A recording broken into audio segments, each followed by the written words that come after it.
quarto episódio do nosso Sem Cerimônia com Larissa Prete. Seja muito bem-vindo, fique à vontade. Hoje eu estou recebendo uma maravilhosa, que, aliás, o Sem Cerimônia existe por causa dela demais. Beatriz Esperandi, psicóloga, minha amiga antes disso. É a esposa do Mose, é a tia Idinda de várias crianças lindas que são apaixonadas por ela, porque não tem como ser diferente. E me incentivou muito a lançar o Sem Cerimônia, né, amiga? Os talentos precisam aparecer, né, gente? A Larissa é um talento, então não tinha como não incentivá-la a fazer esse programa, que é a cara dela.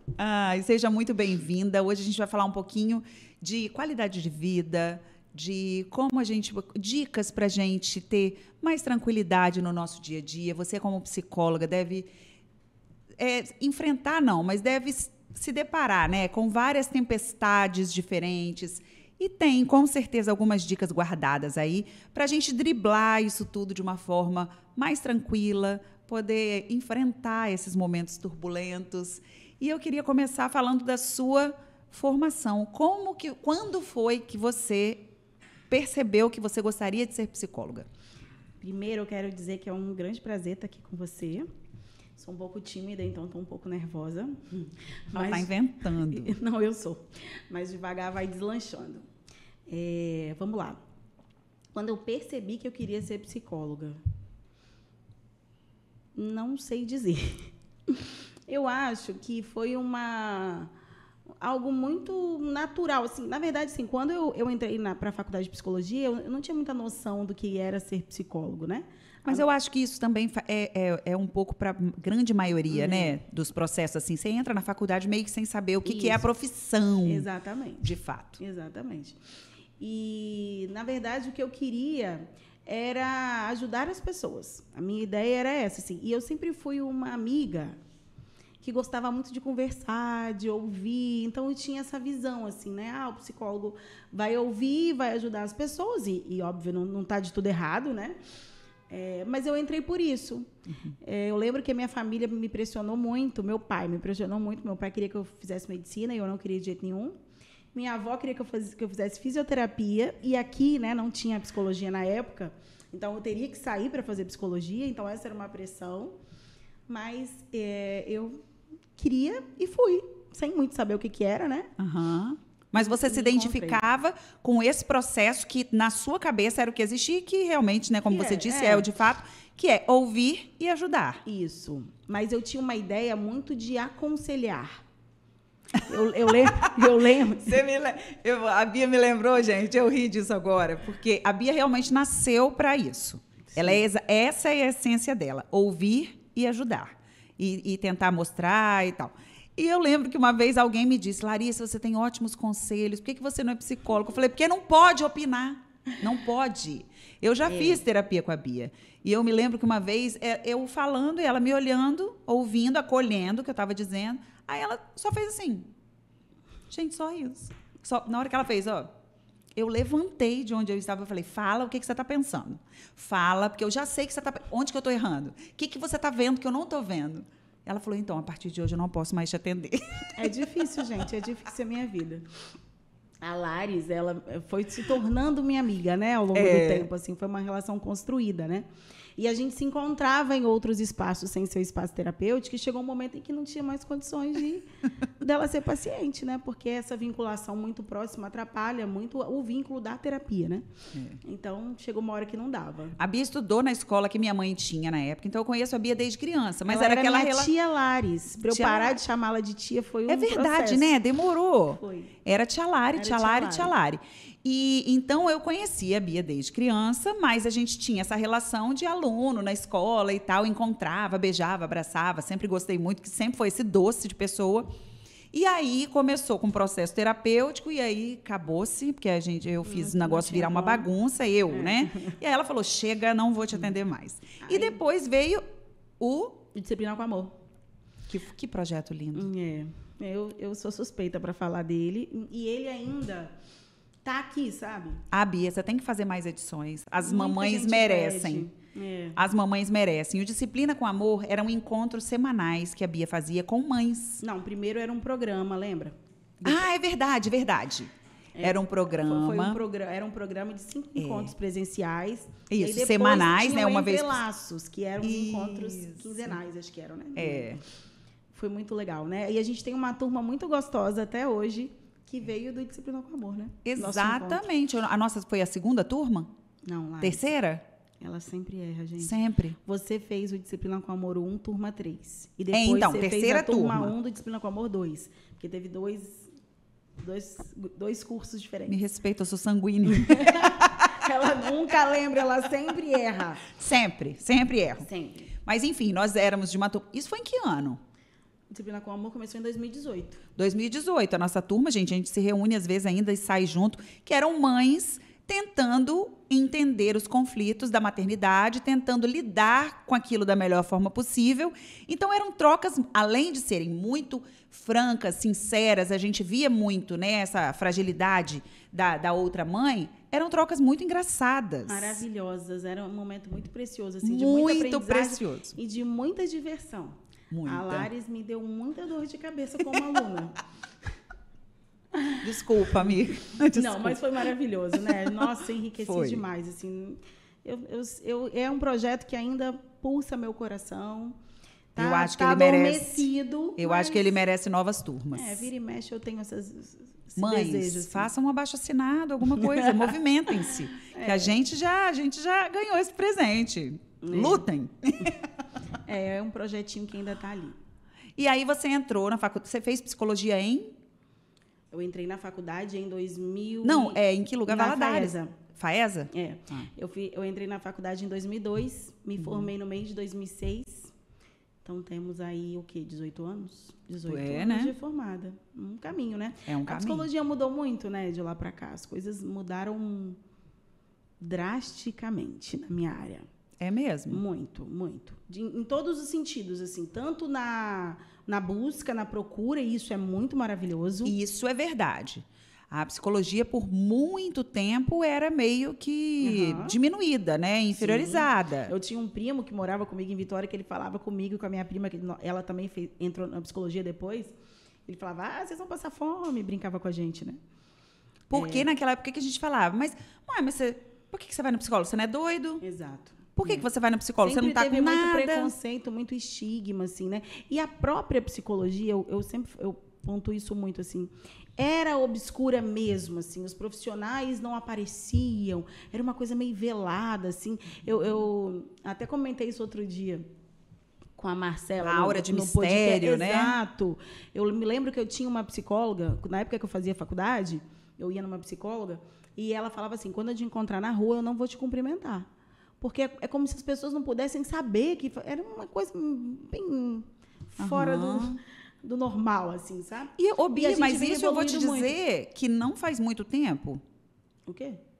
Que as pessoas ainda queriam esconder, que ela chegou num pós-cumprimento. Ainda tem muito. Ainda tem um pouco pouco hoje eu disso. acho que já acabou total. Hoje ainda tem as pessoas eu acho que falam até com orgulho que fazem terapia. Mas tem ainda muito preconceito, muito estigma. Ainda tem muita gente que não busca a sua evolução, não busca melhor, às vezes vive com sintomas, com transtornos mesmo, assim, né? Uma vida sem qualidade, até por preconceito, e né? por não vergonha, busca, né? Eu já vi pessoas dizendo, eu não vou no psicólogo, eu vou contar coisa da minha vida para uma pessoa que eu nem conheço. Exato. Tem muita gente. Você vai no ginecologista? Vamos combinar que tem coisa pior. Tem muita gente que tem receio ainda da parte da medicação, né? Ainda existe muito preconceito em relação a isso, apesar de não ser a gente que passa medicação, né? Ainda existe muito preconceito em relação a isso, o que é algo muito preocupante para a gente, uma bandeira que a gente levanta e busca muito, assim, né? Geralmente, eu costumo dizer que geralmente... Mas já melhorou muito. Porque geralmente as nossas grandes necessidades, as nossas mazelas, elas são mesmo coisas mais profundas, coisas mais íntimas, né? Eu brinquei aqui agora com o ginecologista, mas quando você tem um problema ginecológico, é uma coisa muito íntima, você não vai sair falando, pedindo opinião para qualquer pessoa. Então, existem profissionais que estudam, que se dedicam, que buscam, que se aperfeiçoam justamente para nos ajudar nessas questões que às vezes a gente fica constrangido de falar com alguém, que às vezes a gente não quer mesmo expor para outras pessoas. Então, vocês têm um juramento de sigilo, não é? Sim, tem um sigilo profissional que resguarda, né? E a nossa formação é muito em cima disso, né? Da importância do respeito, né? respeito, do sigilo, né? São informações preciosas, assim, não existe a possibilidade disso ser divulgado, né? Disso ser até comentado com colegas, com amigos, né? Sim. Você repara, às vezes, né, nas nossas reuniões mesmo, quando surge algum assunto de alguém que eu já atendi ou atendo... Ela trava, parece uma pedra. Eu saio da mesa, eu vou ao banheiro, né? Porque não faz sentido nenhum. Ou a gente fala, ai, coitado, né? Fulano tá enfrentando isso, né, Bia? Que chato. Porque realmente a gente E eu acho massa. Eu acho isso massa, na verdade. Precisa ser assim, né? Claro. É o que garante a confiabilidade do processo, né? Com certeza. E outra coisa, outro erro, assim, né? Como é que é? Erro de pensamento? Outro erro de pensamento é, às vezes, a gente achar, mas esse problema é muito bobo para eu procurar o psicólogo, ou para eu mencionar na minha terapia, se eu já faço, né? Ai, não vou nem falar disso, eu tenho tanta vergonha disso, é uma coisa boba. Gente, se tira a nossa paz, Exato. se faz a gente pensar sobre, se desgasta, né? Se gasta a nossa energia, não é bobo. E é importante que seja dividido, né?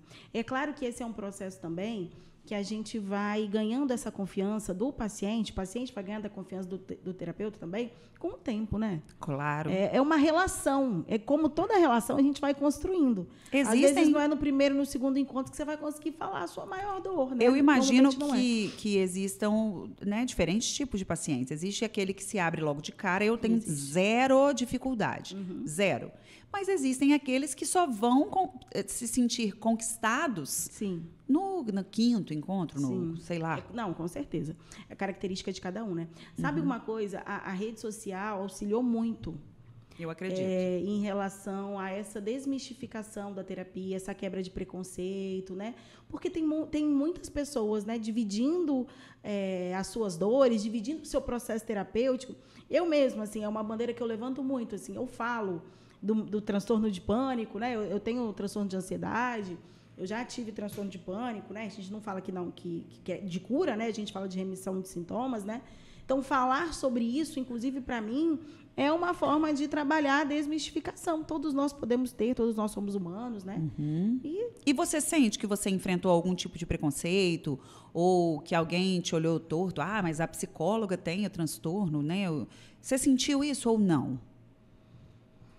Em relação... Deve ter acontecido, mas... Mas que você tenha percebido, nunca peguei não? para mim. Que bom. Eu não pego para mim, assim, porque tem aquela coisa, né? O outro pode até comentar, se é uma dor que é sua, vai te doer mais, né? Essa não é uma questão para mim, nunca foi mesmo, assim. E esse é um mecanismo muito legal, né? Porque existem várias coisas.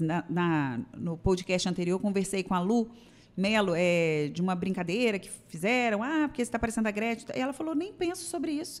Isso, para mim, não é um drama. Nunca foi. Né? E de outros comentários e tal. Às vezes, a gente entender que o outro está dando o que ele tem para dar. Sim. Né? E aí, você pega ou não pega. Exato. É uma questão do outro. Eu acredito que isso tenha muito a ver também com as nossas questões. Se isso fosse um problema para mim, pegaria para mim. Sim. Mas não é. Desde o início, assim, eu entendi que... às vezes, vem umas gracinhas, o pessoal fala, mas você é psicóloga, né? Eu tenho algumas questões relacionadas à saúde que me pegam muito, assim, quando é algum problema de saúde, eu fico mais ansiosa, né? E, às vezes, até nos médicos, a minha pressão sobe quando eu vou medir pressão.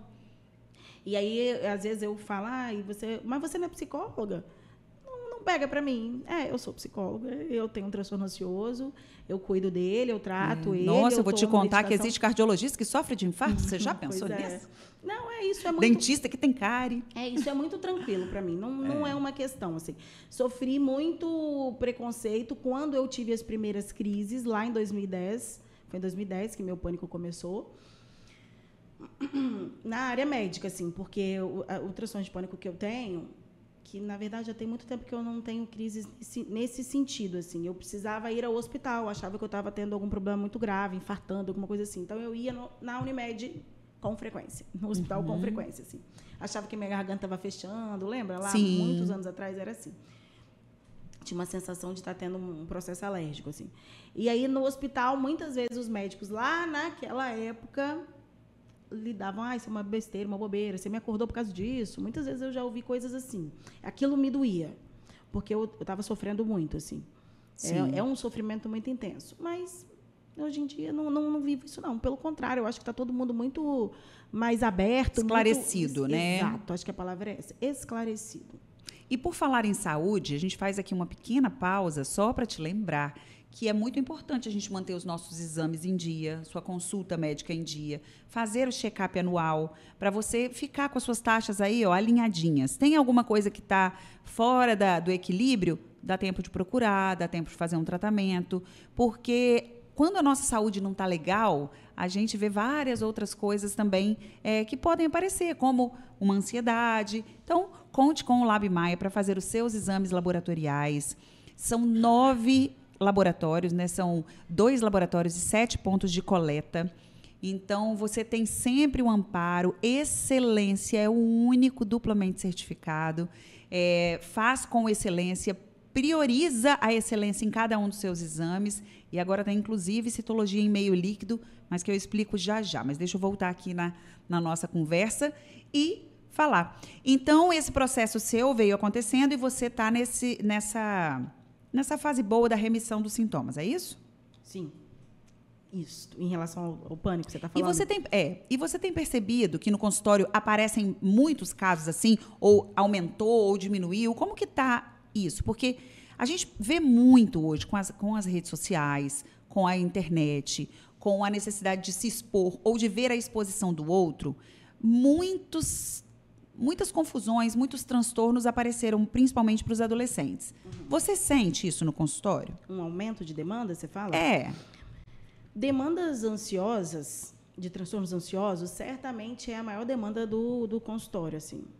E isso é natural que seja assim, é comum, é esperado que seja assim, na verdade, porque o transtorno ansioso, o Brasil é o país que tem os maiores índices de transtornos ansiosos do mundo, assim. Eu entendo que muitas vezes as pessoas falam, hoje em dia tem muito diagnóstico, todo mundo tem um diagnóstico e tal. Na verdade, hoje em dia a gente tem muita informação. Na verdade, hoje em dia a gente tem muitos mais estudos, a gente tem possibilidade de detectar diagnósticos muito mais facilmente do que anteriormente, né? Não estou aqui dizendo que não existam diagnósticos equivocados. É óbvio que existe e pode existir. Mas a verdade é que, na grande maioria dos casos, é porque antigamente a gente tinha muitas pessoas que não eram realmente diagnosticadas. Assim. Eu me lembro muito quando as crianças começaram a aparecer com diagnóstico de refluxo. Né? Que todo mundo fala, agora todo bebê tem refluxo. Antigamente ninguém tinha isso. Antigamente os bebês choravam muito, muito, muito, muito. E ninguém sabia o porquê. Ninguém sabia o porquê. É exatamente isso. Hoje se tem informação. Exato. Eu vou usar um termo bem chulo aqui para exemplificar. Né? Quem nunca teve um coleguinha na escola que falava, ele não consegue aprender. Ele é burro, né? Ele só tira nota baixa. Não liga para ele, não. Professora fica quieto, muito bagunceiro, né? Fulano é... E aí eu nem tenho coragem de repetir as palavras que a gente dizia na época, né? Porque não tinha diagnóstico, não sabia, era o coleguinha diferente. Exato. Era o coleguinha que não parava na cadeira, era o que ficava te futucando, era o que fazia um som repetido, era o que não tirava nota, que não conseguia prestar atenção em nada. Então, eram os diferentes. Hoje em dia, a gente tem um olhar muito diferenciado para isso, né? Generoso, eu diria até, sim, né? Muito acolhedor, mais, né? Respeitoso. E o diagnóstico precoce, ele muda vidas mesmo, assim, né? Por isso da importância das informações de qualidade, né? Exatamente. A gente sempre fala disso, assim. Informação de qualidade é extremamente importante para as famílias buscarem ajuda mesmo. Apoio. Agora, uma coisa também que a gente não pode, né, deixar de mencionar, Bia, é que eu acho que isso também aumentou a ansiedade de alguns pais e mães. Então, a menor diferença no comportamento ou numa mudança de fase do filho já acha que tem um diagnóstico, já acha que tem alguma coisa de errado com aquela criança, né? Demorou um pouquinho para falar, eu sinto que existe uma ansiedade nesse sentido de meu filho tem que ter alto rendimento, ter, como é que a gente fala? Alto desempenho, eu esqueci a palavra. Tenha um casamento de Alta performance. alta performance. Que todo filho tem que ter alta performance. E, às vezes, também entender que naquela semana a criança não está muito legal, ou que ele vai falar um pouquinho, ou vai ler um pouquinho depois ou antes, e está tudo bem, está dentro da normalidade. O que eu costumo falar é, se você tem dúvidas, se você está com essa ansiedade, é importante que você busque, sim, uma avaliação profissional. Sim. Existem as janelas, né? Vamos usar esse termo assim, as janelas, assim, de tal idade a tal idade, é esperado tais comportamentos, é esperado tais marcos, né? Que a criança atinja tais marcos. E se ela realmente não atingiu naquele período ali, não significa que necessariamente ela tenha um transtorno. Mas é importante que seja avaliado, porque pode sim ter um atraso. E aí é importante que a criança seja estimulada o mais rápido possível, né? Sim. Isso é importante. Eu entendo assim o que você está dizendo em relação a essa ansiedade dos pais. Mas a ansiedade é mesmo uma emoção importante na nossa vida. Sim. Ela faz a gente se atentar para algumas coisas. O grande problema é quando essa ansiedade está demais, desregulada, né? Aí são familiares que às vezes se preocupam demais com tudo, né? E aí o próprio profissional pode ajudar essa mãe a se eu me lembro, e eu usei esse exemplo porque foi uma coisa que eu vivi, né? As minhas filhas, elas começaram a ler muito cedo. Num processo delas. Eu nunca coloquei em professora particular, elas tinham 4 anos, 4, 5 aninhos. Então, elas eram umas das primeiras a fazer leitura na sala de aula. E eu me lembro que uma vez uma mãe me parou na escola bem aflita, falou, o que você está fazendo com ela? Ela está tendo algum tratamento diferenciado aqui na escola? Por que ela está lendo e o resto da turma não? Entendeu? E eu falei, ela só tem 5 anos. Mas quando eu falei isso para ela só tem 5 anos, era, calma, ela nem está na hora de ler. Foi dela. Eu falei, olha, eu não fiz nada. Aí eu falei, mas eu vou te dizer uma coisa, ela lê. Mas ela pinta fora da margem, ela chora e se joga no chão quando ela quer alguma coisa. Ela está num processo, em uma das coisas, ela está tendo um avanço, mas nas outras, ela é uma criança que está, às vezes, está até aquém do que outros coleguinhas já estão pintando na margem e ela ainda não. Então, assim, uma ansiedade do tipo, eu já vou colocar na professora particular. Eu olhei tão apavorada para aquilo, eu falei, mas ela só tem 5 anos. Mas a sua está lendo, eu não quero que ela fique para trás. Não está para trás, sabe? Sim. Então, esse excesso de cobrança também hoje com as crianças, de investimento para que sejam alta performance, de repente não está adoecendo elas em outros? Pode ser. Em outras, né? Deixa tirar do ócio. Mas isso também fala um pouco dessa família, né? Desse pai, dessa mãe, dessa ansiedade desse pai e dessa mãe, né? Que também precisam de apoio, de ajuda. Exato, né? Quando a gente atende criança, né? Eu atendo muito criança, assim. Na verdade, a gente atende a criança, mas a gente precisa ter um olhar diferenciado para o contexto inteiro ali, né?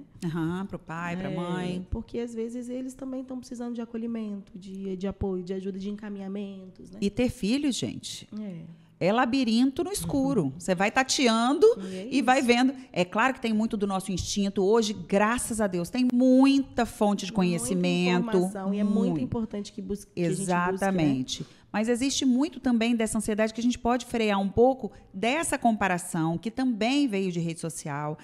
O filho dela já lê, o filho dela já anda, o dela já fala. Né? Tem dúvida? Procura, mas tentar acalmar um pouco o coração de que também as crianças, elas têm o tempinho delas, né? A gente não querer que elas sejam todas iguais, porque não vão ser. Dentro do que está esperado para a fase, está tudo bem, né? Exatamente. Fala você já passou por algum grande desafio, assim, de diagnóstico ou de atendimento? Amor. Né? Sempre. Quer me dar uma mão? Tá bom. Sempre, assim, né? O trabalho na área da psicologia é muito diverso, assim, né? Muito heterogêneo, muito intenso. E aí tem de tudo. Não saberia te dizer assim.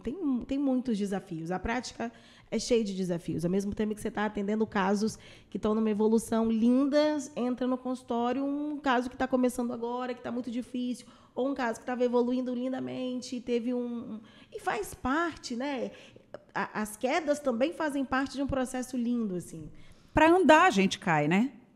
Para andar de bicicleta, a gente cai. Exato, a queda faz parte.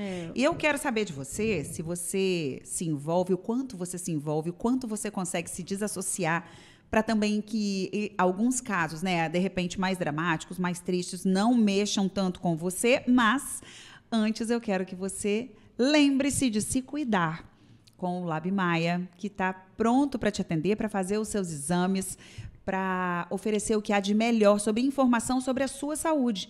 Lembre-se sempre que diagnósticos precoces podem salvar vidas. E a gente não está falando só de grandes doenças ou doenças que sejam temidas pela maioria, mas às vezes um problema que pode ser pequeno, se você vê o quanto antes, ele não vai se tornar um problema maior. E nisso a gente pode contar com o Lab Maia. Então, uma chamadinha rapidinha, a gente já volta.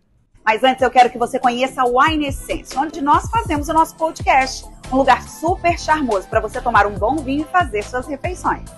Loja de vinho funcionando todos os dias a partir das 10 da manhã. Ambientes aconchegantes, bistrô com happy hour e almoço executivo. E conta com uma sala reservada para pequenos eventos ou reuniões.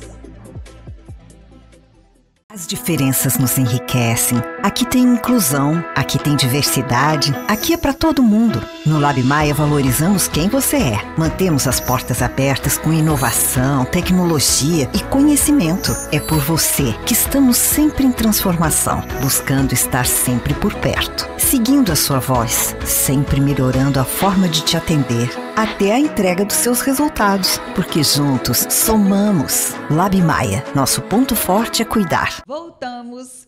E antes da gente falar da Bia, do quanto ela se envolve, né, em alguns casos, a gente quer aproveitar essa paradinha aí para a gente ouvir o recado do Lab Maia para falar que você também teve um probleminha de saúde há um tempo atrás, graças a uma percepção, um exame também feito cedo, não teve grandes consequências, graças a Deus, né?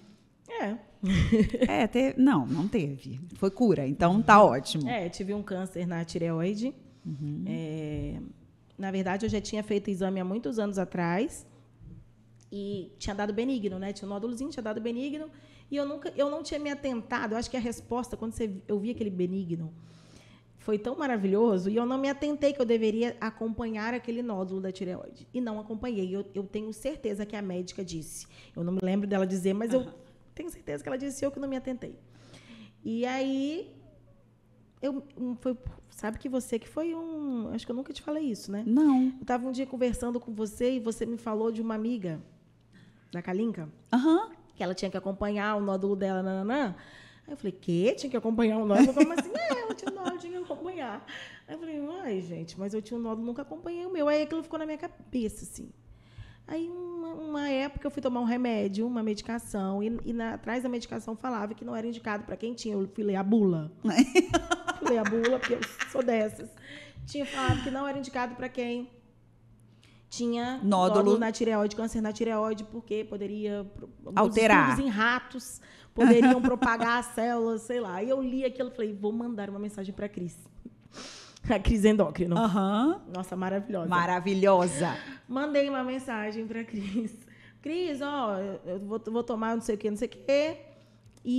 Mas eu tenho um nódulo. Ela falou assim, para tomar, para com isso, besteira, não vai ser nada, vem aqui. Fui. Cheguei lá na Cris, ela fez ultrassom lá na hora e falou, não tem nada aqui. Quando ela olhou aqui embaixo, ela falou, então, naquele dia eu já saí de lá bem abalada, assim, porque ela fez uns cálculos e tinha uma probabilidade, assim. Eu me lembro quão abalada você ficou. Eu fiquei muito. Nossa, vocês me ajudaram tanto, meu Deus. Amigos, né, gente? Amigos, gente.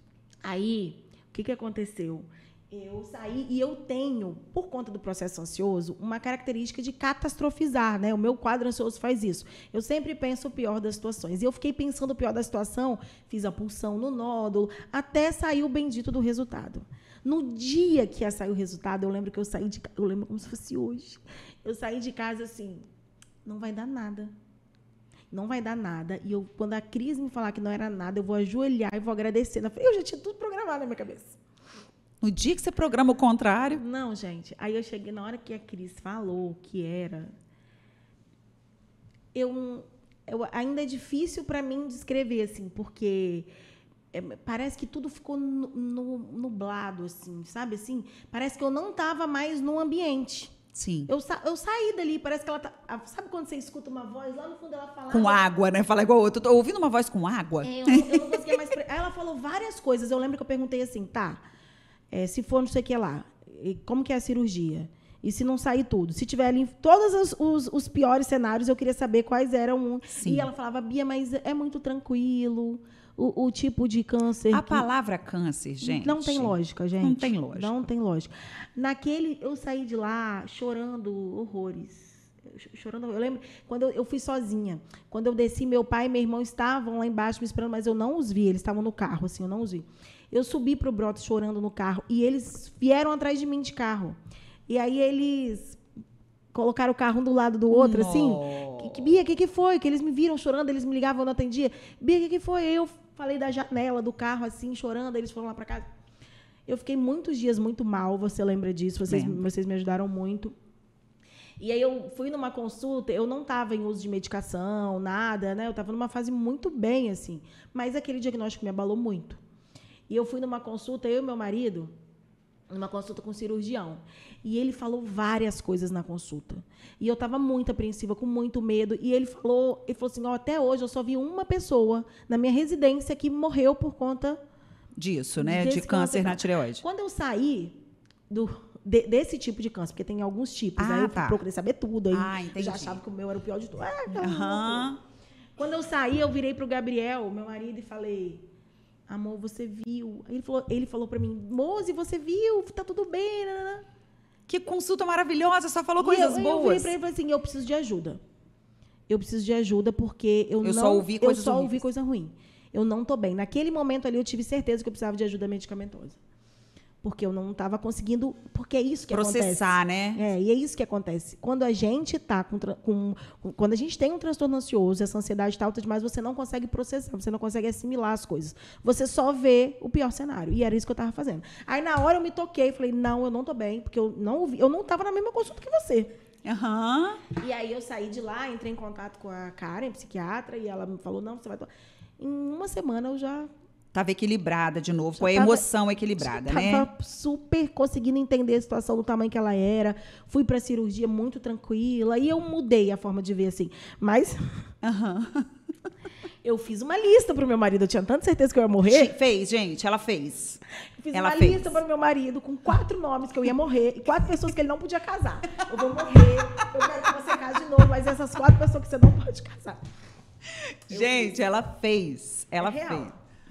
Mas, olha, eu vou falar um negócio, até isso, assim, eu sou o lado oposto, eu sou otimista pra tudo. Eu falava, não vai dar nada, Bia, não vai dar nada. Não vai dar nada. Maravilhosa, fez uma carta pra mim, gente. Ai, eu tenho guardado até hoje. Eu preciso ler novamente, que eu não vou lembrar. Ela fez uma carta linda pra mim. Eu preciso ler de novo, Bia. Foi. Você, nossa, me ajudou muito. Mas eu era tão otimista, mas até isso, assim, numa hora dessa, me ajudaria. Porque te fala assim, pra mim, soa como, deixa eu falar o que eu quero, porque pode ser que não aconteça nada, mas se acontecer, eu já falei, eu já avisei, já preparei. Já estava preparadíssimo ele. Rafael Reale, preste atenção. Vou fazer uma lista.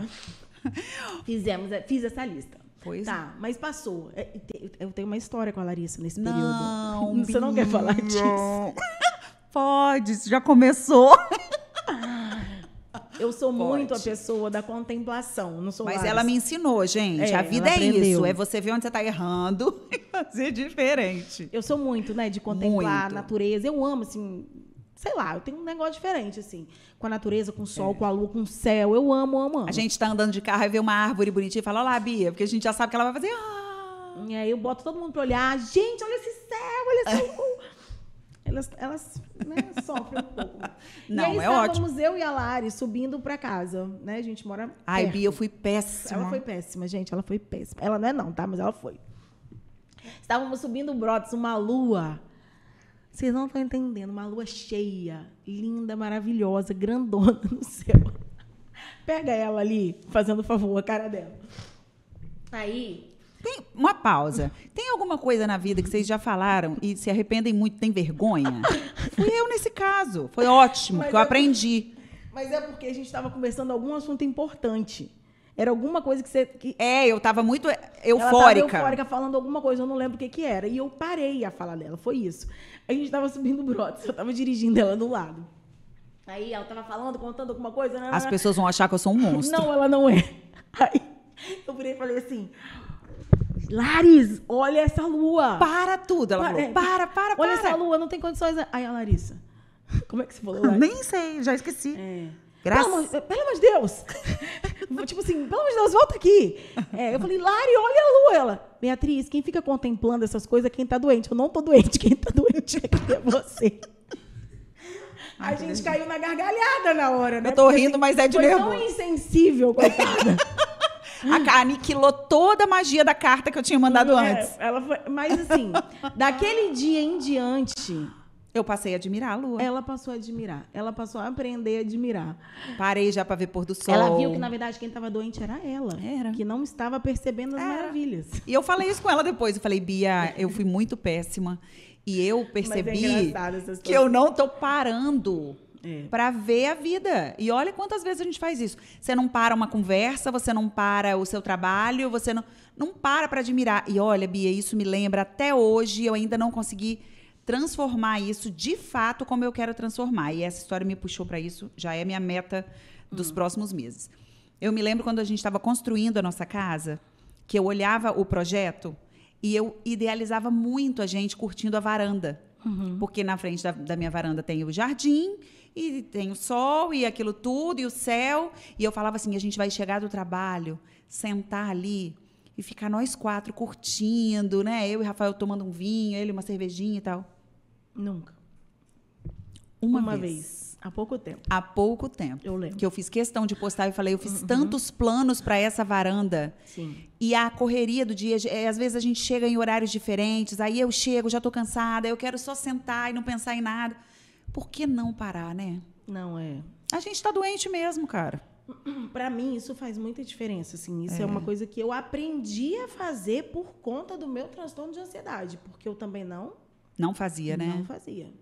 Eu aprendi a fazer. Eu me lembro, no final da faculdade, eu e minha amiga, Solange, minha amiga, a gente foi fazer a gente foi na praia de manhã. A gente morava pertinho da praia, a gente foi na praia de manhã. Na época de TCC, já tinha menos aulas e tal. A gente foi na praia, estava tendo uma aula de yoga na praia. Pensa que coisa linda. Ali em Cambori, aquela praia linda, uma aula de yoga. Estava tendo uma aula. E eu aceleradíssima, ela aceleradíssima. A gente falou, vamos fazer esse negócio. Cara, foi uma tortura. Uma tortura. Eu fiz uma aula só, foi uma tortura. Eu não conseguia aproveitar nada. Eu odiei aquele negócio de ficar com o olhinho fechado. Aqui, na aula que eu fiz uma aula teste também, que eu falava, alguma coisa tem que me acalmar, né? Me frear e tal. Fecha o olho. Eu ficava, ó, na aula para ver. Eu falava, tá todo que eu mundo fazia. de olho fechado mesmo? Era isso que acontecia comigo lá. Não consegui me conectar ali. Não conseguia, tinha que ficar quietinho. Não consegui, foi uma tortura. A aula para mim foi péssima. E hoje, quando eu lembro disso, eu lembro disso com pesar. Porque depois eu aprendi a fazer isso. E poderia ter sido um momento maravilhoso, porque o cenário era perfeito, o lugar era perfeito, o dia estava lindo. A companhia maravilhosa, que era sua amiga, né? E eu não aproveitei.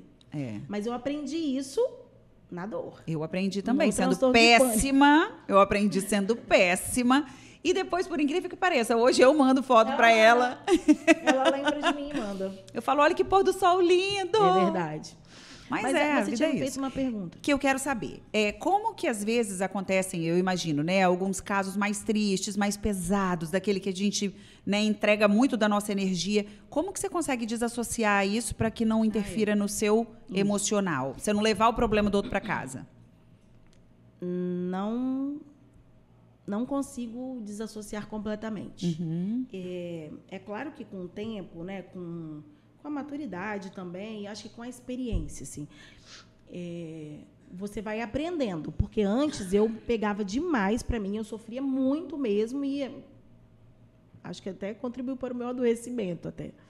Hoje em dia eu consigo separar um pouco, porque até essa separação é importante, assim, mas eu sou uma pessoa intensa. Na vida eu sou intensa, né? Então, eu volto para casa pensando, aí estudo, isso me ajuda a me preparar melhor. Eu sofro mesmo, assim, eu rezo. Que bom. Pelos pacientes. Que bom. Eu me envolvo muito, assim. Mas eu consigo manter um afastamento que é importante para o processo, né? Acho que a experiência ensina muito para a gente, né? Sim. Na psicologia, pelo menos para mim, assim, a experiência conta muito, assim, muito, conta muito. Você vai aprendendo muito, assim, né?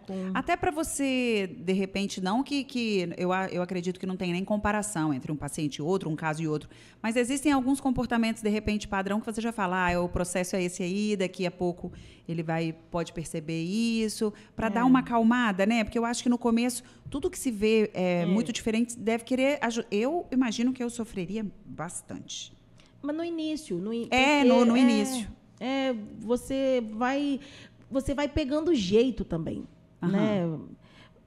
Não sei, assim, eu não sei como experiência, te explicar gente. A experiência isso. acalma a gente em várias coisas. A experiência na maternidade, a experiência no casamento, a experiência no trabalho. Exato. Né?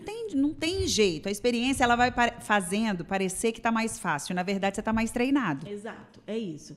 E a psicologia, por mais que tenha muita coisa que você tem que aprender, que você tem que estudar, ela é para além disso. É mais do que você saber sobre o diagnóstico, é mais do que você saber sobre o transtorno, é muito mais, é muito além. Tem muito da sua conexão com aquela pessoa, assim, porque é o que você falou, tem casos similares, mas nunca nem parecidos. Sim. Assim. Não são parecidos, é outra pessoa, é outra vida, é outra forma de lidar, é outra... Você tem que ter um olhar aguçado, é uma presença diferente. Você tem que ir entendendo como aquela pessoa está funcionando, sabe? Para você entrar é uma dança, assim, para você entrar naquele ritmo dela, você entender aquilo.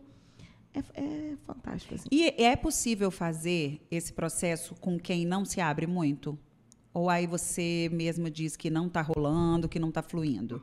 Porque eu imagino que existem essas pessoas que têm mais dificuldade de se abrir, mais dificuldade de falar. A dança é diferente.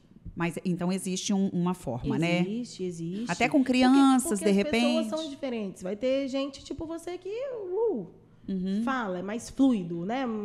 Vai. Tem pessoas que são mais fechadas, que têm um tempo diferente, né? Tem pessoas também que vão se adaptar ao meu jeito de atender, e tem pessoas que não. Eu ia falar disso agora.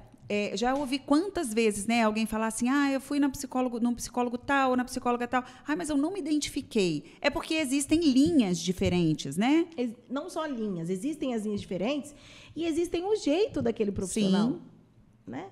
A gente não deixa de ser... Eu nunca conseguiria ser uma psicóloga blasé, não é Beatriz. Sim. Não seria eu, assim... Né? Não sou eu. Eu me expresso, às vezes eu me emociono. Ela está comprovando o que eu disse, ela se expressa, foi por isso que eu pulei em cima dela. Eu me expresso, eu me emociono, eu rio. É o jeito de cada pessoa também. Então, tem gente que a gente se adapta, né? Que desde que ela me deu alta... Desde que ela me deu alta, mentira, desde que ela disse que ela não poderia mais me atender, ela começou... Povo, eles acham que eles têm alta assim, ó. Só eu e Raquel que temos alta, que você deu, só. Né, Raquel? Só nós duas. Vou até beber água.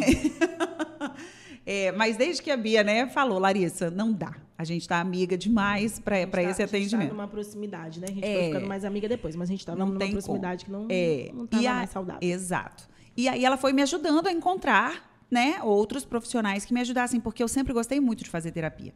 Então, eu conheci outros também, além da Bia, já fiz terapia com outros profissionais, e eu vou te dizer, que você falou que você se emociona, né? Eu achei tão lindo um dia que eu contei uma coisa minha para a psicóloga, e o olho dela, sabe, ela lacrimejou na hora. Eu vi que ela se emocionou. Aquilo me deu uma sensação de proximidade, sabe? Eu realmente estou sendo ouvida. Sim. Eu não estou aqui só sendo analisada. Sim. Eu estou sendo ouvida. Essa sensação de que a pessoa está junto com a gente. Assim, é isso. Foi tão bonito. É isso mesmo. Tem muitos pacientes que se sentem até mais à vontade. Quando você... Roger dizia isso, né? A abertura para você ser você acaba aproximando o outro, assim, né? Quando você tem espaço para você ser você, você dá espaço para o outro ser ele mesmo também. Então, para mim...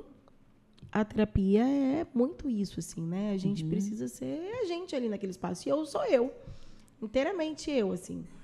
E existe uma frequência, Bia, que é indicada? Para terapia? Tem que ser uma vez por semana? Existem alguns pacientes que você acha que tem que ser 2? Ou pode ser de 15 em 15 dias? Existe isso, um padrão? Depende do quadro. É a dança. Depende do quadro do paciente. Tem paciente que quando chega num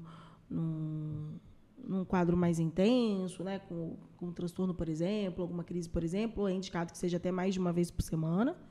Aí, normalmente, a gente começa semanal, por conta da criação de vínculo, né? Por conta essa periodicidade é importante para o processo. Mas existem casos, é o que eu falo, assim. Eu acho que a experiência facilita muito nisso. Você precisa entender aquele paciente, assim, não adianta algo, na minha visão, tá? Cada pessoa vê de uma forma, vê entendi. da sua maneira. Você tem que fazer algo que seja confortável também para o paciente. Tenho pacientes que o indicado, teoricamente, seria semanal. Mas eu entendo que para aquele paciente é mais produtivo que seja assim, quinzenal. Né? E aí eu era essa paciente, assim, não com a Bia, mas em alguns processos terapêuticos meus, chegava numa hora em que aquele compromisso semanal, ele me pesava. Sim. Então, eu falava assim, eu vou ficar mais feliz se eu vier de 15 em 15 dias, você deixa? Mas assim, nem sempre é só o que é mais feliz, sim, porque às vezes sim. o desconforto é importante. Sim. Então, tem muitas variáveis e não era, que a gente tem que avaliar. eu acho que ela, na época, né, permitiu, porque ela viu que o meu desconforto não era com o que eu estava levando. Não era com o sentimento que eu estava mexendo. Era mesmo com a agenda, sabe? Não, mas às vezes também o seu processo cabia ser quinzenal. Tem processo que não vai caber. Sim, sim. Mas tem processo que cabe. Não, ok. Tá, vai. Alta, gente. O nome disso é alta. Tava caminhando para alta. Essa alta é desejada, né, gente? O sonho da gente, que o psicólogo fale assim, olha, você não tem mais uma questão. Quem não tem, gente? Eu acho que não existe, porque quem não tem questão, gente? Quem não tem uma coisa que precise curar, mexer, remexer, reorganizar, de repente? A gente não tem que se transformar. E eu acho que a terapia é muito isso, né? Ela não é para... E outra coisa maravilhosa que eu aprendi com a terapia, ela não vai mudar ninguém à minha volta. Não vai. Ninguém à minha volta. Mas porém, a forma, porém depende, porque quando a gente muda, o outro muda também. E às vezes o outro muda porque quando você abre o seu olhar para certas questões, fica tão mais fácil. A sua forma de se relacionar com as outras pessoas fica diferente, e aí você vai colocando limites, vai mudando a sua forma de lidar, e o outro vai mudando com você também, né? É aquela frase, né? Quando eu mudo em mim, o mundo muda para mim. O drama diminui, porque às vezes a gente entende que aquela pessoa não está fazendo algo, aquilo não é direcionado para mim, é a forma dela de existir, é o que ela tem para dar, é um momento horrível, é o jeito que ela tem para lidar. Então, assim, tá errado, né? Você tá me machucando. Mas eu já não pego tanto para mim. Sim. Não, já entendo sou muito suspeita, né, para falar. É muito bonito o processo terapêutico. Nossa, gente, é muito. E você também precisa fazer? O psicólogo também precisa ou não? Ou não é uma coisa de precisa? É importante fazer, né? Entendi. Porque eu também tenho as minhas questões, né? Entendi. É óbvio que se eu quiser fazer por conta dos atendimentos, eu posso fazer uma supervisão de atendimentos. Esse o nome. Para isso seria então uma supervisão. Né? Mas para mim, meu processo pessoal, entendi. Faz, né? Entendi. No momento eu não estou fazendo, na verdade. Entendi. Mas já fiz. Mas existe essa supervisão que é você trocar com outro psicólogo sobre casos. É isso a supervisão? Existe. É isso, né? Você buscar um profissional que você julga, né? Você acredita que tem uma experiência maior naquele determinado assunto e você faz uma supervisão do seu caso com ele, né? Do e caso aí que é tá importante atendendo. dizer que até mesmo nessa supervisão não se fala o nome do paciente, gente. Fala da pessoa, né? É um caso. Do caso. É um tem caso. Um caso então... assim, né? Uhum. Mas para isso, isso pode ser feito, né? Óbvio que com outro profissional psicólogo, né? E as crianças, elas no processo terapêutico, elas brincam muito, né? Através dos jogos, elas também falam muito. E eu já via em algumas rodas, né, de alguém falando, poxa, eu estava pagando uma consulta para psicólogo toda semana, meu filho ia lá brincar, ia jogar. E aí, graças a Deus, eu estava na roda e pude dizer, deixa brincar, é assim que seu filho vai falar. Porque nem sempre a criança consegue sistematizar e colocar esses pensamentos. Olha, meu pai falou. É brincando que ele vai dizendo e dando as pistas, né? O brincar na terapia, na terapia infantil, ele é um caminho, assim, sabe? Ele é um caminho para que a gente crie vínculo, ele é um caminho para relaxar a criança e ela conseguir se colocar. Ele também é uma ferramenta, porque às vezes no jogo a gente trabalha habilidades que a criança está precisando desenvolver, né? Ganhar ou perder, a troca, né? Não sei, né? Depende de cada processo, né? Tem jogos específicos que desenvolvem algumas habilidades mesmo, que às vezes a gente precisa na terapia, né? Mas ele é muito importante para esse relaxar, assim.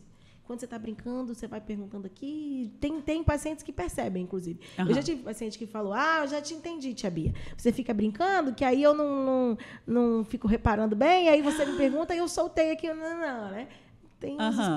Mas é isso, assim, é a vinculação, né? O mundo da criança, ele é lúdico, né? Então, a gente usa desse lúdico para estar mais próximo, para conseguir ajudá-la, né? Entendi. E quando você atende a criança, você também pode atender os pais ou é indicado que eles façam com outro profissional? Se for a terapia deles, é indicado que seja com outro profissional. O que a gente faz com os pais é a orientação, né? O acompanhamento. Parental. Orientação de como lidar melhor com isso, como agir em determinadas situações, né? O que está precisando que você potencialize mais nessa... E depois de uma certa idade, vocês já não podem contar para os pais, tem isso? Não, desde sempre, assim, o conteúdo da sessão é sigiloso, o conteúdo, né? Existe um sigilo, né? É sigiloso. Mas a gente pode dar orientações. Entendi. Porque essa sempre foi uma dúvida que eu fiquei. Falei, mas é sigiloso. Eu levo meu filho, ele está com problema. O psicólogo me conta, já não é sigiloso. Mas se não me conta também... né? Então, orientações a gente precisa dar, né? Porque o ambiente da criança é muito importante, né? Exatamente. Então, e você já viu processos lindos, eu imagino, né? Já. De florescer, Vejo. assim. Né? Vejo todos os dias. É uma profissão muito maravilhosa mesmo, assim. Você imagina, se você não fosse psicóloga, você seria outra coisa, assim? Muitas coisas. Fala. Empresária, marketing. Ela seria muitas coisas, gente. Eu sou uma pessoa com uma mente muito ativa. Eu tenho muitas ideias o tempo inteiro. Eu poderia ser desde dona de uma barraca na feira. Que é um sonho dela. Eu tenho muitas ideias. Eu falo, Bia, que horas? Que horas? Quando ela vai falando das coisas, eu falo, mas que horas? Tem várias ideias, gente. Minha mente, não só para Porque mim. eu vou te contar, para ela estar aqui, amor, você não está entendendo a ginástica na agenda dela, não. Também não é assim, não. Não. Tenta segunda marcar. de manhã eu nem trabalho, para vocês terem uma ideia. No consultório. É isso que eu ia falar, no consultório, mas no resto... sim. Bia, socorro, não posso. Bia... Mentira. Olha só. Mas eu tenho... Não sei, eu trabalharia com várias coisas. Eu sou muito dinâmica, eu acho. Flexível. Eu não tenho dificuldade, não. Eu acho que eu não teria dificuldade. Ela eu já tive eclética. loja, né? Eu já tive loja, né, Laris? É verdade. E era uma delícia. Você tem saudade da época da loja? Eu tenho saudade de viajar para São Paulo para fazer compras. Não é boba, não. De ter a loja em si, eu não tenho... Eu tenho saudade do espaço, de receber as pessoas, assim, mas do processo da loja, assim, eu não tenho tanta saudade. Comércio Não, mas eu gosto de comércio. Então, mas ele Minha não família, né? Eu cresci no comércio mesmo. Eu falo assim, que eu acho que eu nunca trabalhei, eu nunca tive nada, né, do comércio. Mas eu imagino que ele não seja para todo mundo, porque como é uma coisa que oscila, você tem que ter um preparo emocional aí para o negócio. Eu já tive amigos que tiveram loja que, assim, enlouqueceram. Mas, assim, eu cresci nesse meio. Minha família sempre foi dona de uma lanchonete lá. Eu sou de Baunilha, né? Minha família é dona de uma lanchonete lá a vida toda. Então, eu cresci dentro do comércio. Eu tenho essa coisa do comércio, de vender. Eu gosto disso. É uma coisa que mas você cuidava da parte administrativa. Muitas ideias diferentes. Muitas ideias. Não só para mim, inclusive, para os amigos também. Eu tô sempre... Vide, sem cerimônia. Né? Eu sou essa. Mas a parte da administração não é comigo. Eu não sou uma pessoa organizada com os papéis. Então, né? Isso me afasta, assim. Ainda bem, né? Que senão eu já tinha... Não, ela tinha... Eu não sei quantas coisas ela já teria diferente nisso aqui. Eu sou uma pessoa com muitas ideias. Então, acho que eu não teria dificuldade de fazer outra coisa. Mas eu amo fazer o que eu faço. A loja, eu fechei a loja porque eu voltei para psicologia, né? Eu fiquei 2, 3 anos, eu acho. Sim. Afastada, na época que eu tive a síndrome do pânico, casei, vim para cá. E aí eu abri a loja e não conseguia conciliar as duas coisas. Não dá para ficar viajando para São Paulo, atender... Sim. Aí eu precisei fechar. Então, eu sinto falta dessas viagens, mas... Não seja por isso. Vamos viajar. Viajar de outras maneiras, para outras coisas. Inclusive, agora em agosto, a gente vai viajar. Nós vamos juntos. É isso. Biazita, muito obrigada. Ficaria aqui horas. Eu também. Muito obrigada. Mas a gente só não vai ficar horas, porque a gente está fazendo esse bate-papo na hora do almoço. E como a gente está na Wine... Nós vamos almoçar.